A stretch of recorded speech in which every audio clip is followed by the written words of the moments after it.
Eu queria fazer aqui uma tempestade de ideias com vocês aqui.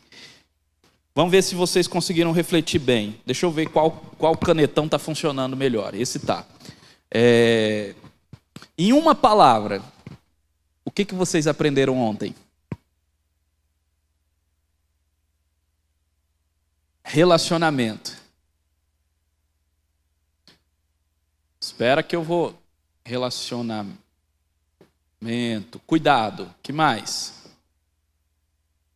Compromisso.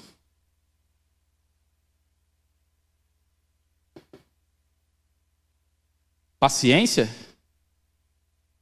Paciência.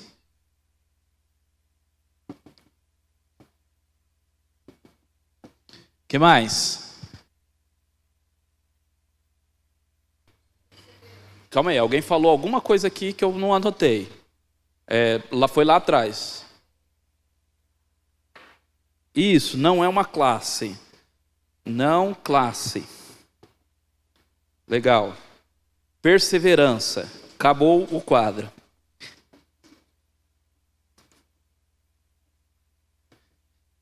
Alguma coisa a mais? Renúncia. Ótimo. Algo mais? Beleza. Vocês estão entendendo bem. Todos esses termos qualificam o que é discipulado. Discipulado nós entendemos que é relacional, que é vida, na vida, vivência. Nós entendemos que no discipulado é necessário ter cuidado, acompanhamento, prestação de contas, para que a pessoa desenvolva as suas aptidões. Nós entendemos que discipulado envolve compromisso, é necessário ter compromisso, as pessoas precisam se comprometer com o grupo discipulado. A paciência, sim também, né? Paciência principalmente do líder, né? Paciência para acompanhar. Intencionalidade, um dos termos que nós usamos, principalmente na definição. A definição da APECOM, por exemplo, de discipulado, traz a ideia de intencionalidade. Foi onde eu expliquei para vocês que as nossas igrejas elas já realizam, de certa forma, o discipulado. Se não realizasse, nós não estaríamos aqui. Se nós estamos aqui é porque nós fomos acompanhados e discipulados. Mas a questão é, até que ponto isso foi intencional? Muitas vezes nós fazemos mais do jeitinho do Zeca Pagodinho, né? Deixa a vida me levar, a vida leva eu. Então, sem intencionalidade, simplesmente vai acontecendo. Sem constância. Mas acontece. Agora imagina se nós tivéssemos um movimento intencional, constante, claro. É isso que nós queremos. Não é uma classe, então não confundam jamais o discipulado com uma escola dominical. E a quantidade de pessoas também, não é uma classe, não é como aqui que tem 40 alunos. É um público menor, é um grupo menor, tem que ser de 4 a 6 pessoas, onde há o abrir do coração, compartilhar do coração, onde há o estudo da palavra, onde as pessoas aprendem na prática o que é vida cristã. Eu fiz uma pergunta, quem te ensinou a orar e a ler a Bíblia? Você ora ou lê a Bíblia todos os dias? Vocês sabiam que aprender a orar e ler a Bíblia todos os dias é uma das primeiras coisas para aquele que é maduro na fé? Se você não ora e não lê a Bíblia todos os dias, então você ainda não está na maturidade. E é necessário maturação na sua vida. E no discipulado há um líder maduro, um discipulador maduro, um discípulo de Cristo maduro, que ensina os outros na prática. Vamos lá, deixa eu te ensinar como se lê a Bíblia. Abre a sua Bíblia aí. Vamos meditar, vamos orar juntos. Todos os dias, buscando ensinar de fato o que é vida cristã. Não é simplesmente um estudo que você sai, você tem que ler a Bíblia e orar. E a pergunta é como? O discipulado é o como. As pessoas sendo acompanhadas posteriormente, né? E por isso demanda também perseverança. Ótimo. É isso mesmo.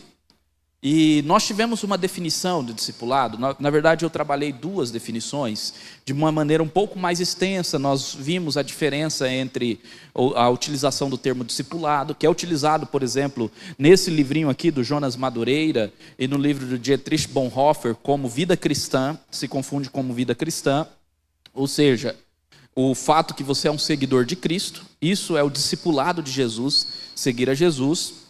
E também discipulado pode ser entendido como você ajudar alguém a seguir a Jesus. E normalmente é nesse segundo termo, ou nessa segunda expressão que nós entendemos. Lembrando que, muitas vezes nas nossas igrejas, discipulado é aquela classe inicial da igreja, tipo catecúmenos. Isso propriamente não é discipulado. Tudo bem, faz parte de algum momento da vida cristã e ajuda também o seguidor a se firmar. Mas o discipulado é muito maior, vai muito além do que apenas isso. E eu trouxe o que não é. E isso é importante para nós, porque a primeira ênfase é essa, não é uma classe de aula. Apesar de ter ensino e aprendizado. O discipulado não é uma classe de aula. Vamos tentar voltar um pouquinho na história, para nós entendermos isso daqui, não ser uma classe de aula. Como que era feito o ensino nos tempos de Jesus? As pessoas se reuniam numa sala, sentavam em cadeiras ou carteiras e ali elas estudavam? Como que era feito o ensino no tempo de Jesus? Um mestre, um rabi e discípulos seguindo ele, vendo as suas ações, vendo as suas atitudes, seus anúncios públicos e tudo mais. E então eles aprendiam na prática, no dia a dia, na vivência, isso. E impressionantemente isso perdurou no início da igreja cristã até mais ou menos a idade medieval. Assim que era realizado o discipulado da igreja no seu período inicial. As pessoas seguiam um mestre, um líder mais maduro, um pastor, um bispo, seguia para aprender sobre a palavra e aprender mais sobre a vida cristã. E assim se desenvolveu.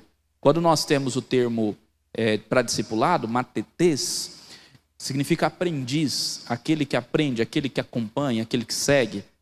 E nós temos, por exemplo, um exemplo histórico também, antes inclusive do cristianismo, de Alexandre o Grande, que foi aprendiz de Aristóteles. Vocês sabiam disso? E Aristóteles discipulou Alexandre o Grande. Como? Quando ele era adolescente, Alexandre o Grande ficou debaixo dos cuidados de Aristóteles, integralmente. E a partir daí ele começou a seguir Aristóteles para aprender e para desenvolver o seu ensino, a sua filosofia. Sabemos que Alexandre o Grande se tornou um grande imperador. Para o mal ou para o bem, transformou um grande imperador. O ponto é esse, é seguir. Entramos na Idade Medieval. Já na Idade Medieval começam a surgir as primeiras cátedras e universidades. Nós temos as primeiras universidades 1000 e pouco depois de Cristo. E isso vai se desenvolvendo. Na Idade Moderna, as universidades crescem. E o ensino passa a ser esse ensino relacional, o ensino principalmente judeu, era um ensino extremamente relacional. E passa a ser um ensino mais de transmissão de conhecimento, onde as cátedras está um mestre que defende as suas homilias, as suas pregações, e as pessoas só escutam.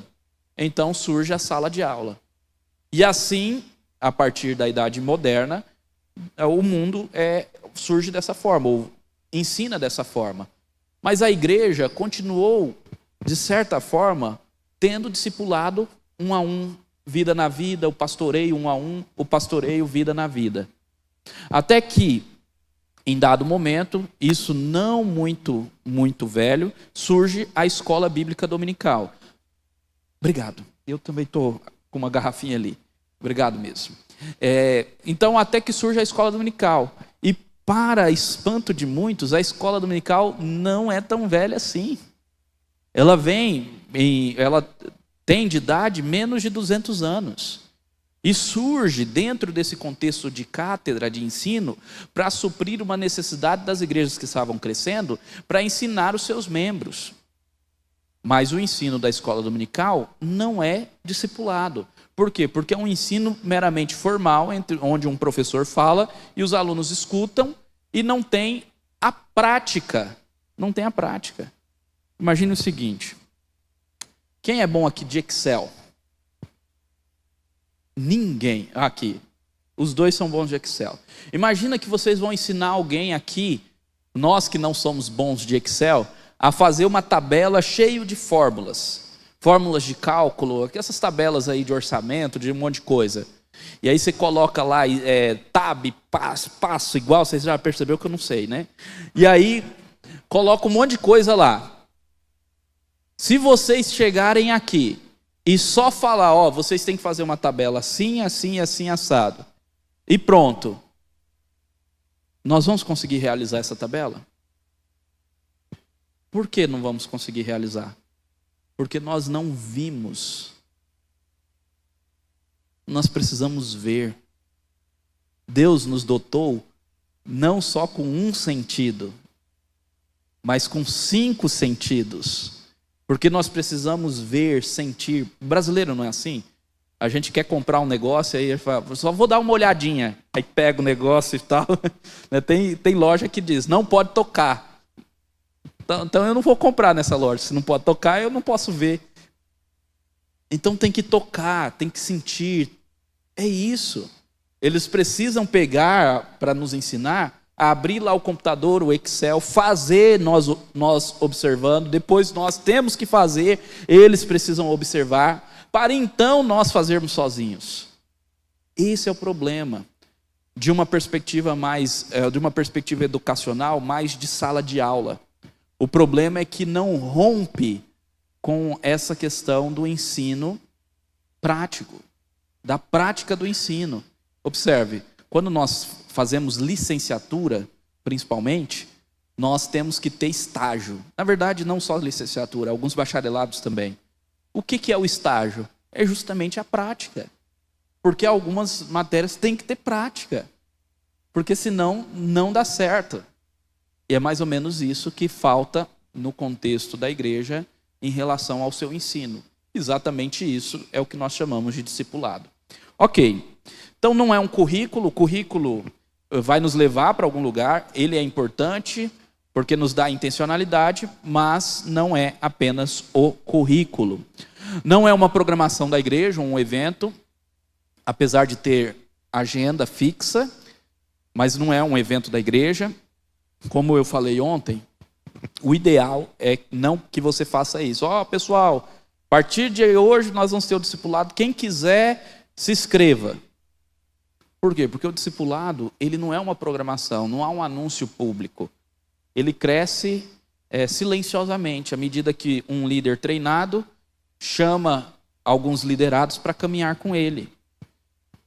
Não é apenas conhecimento, ou serviço, ou evangelização, apesar de promover todas essas coisas. E não é um meio de controle.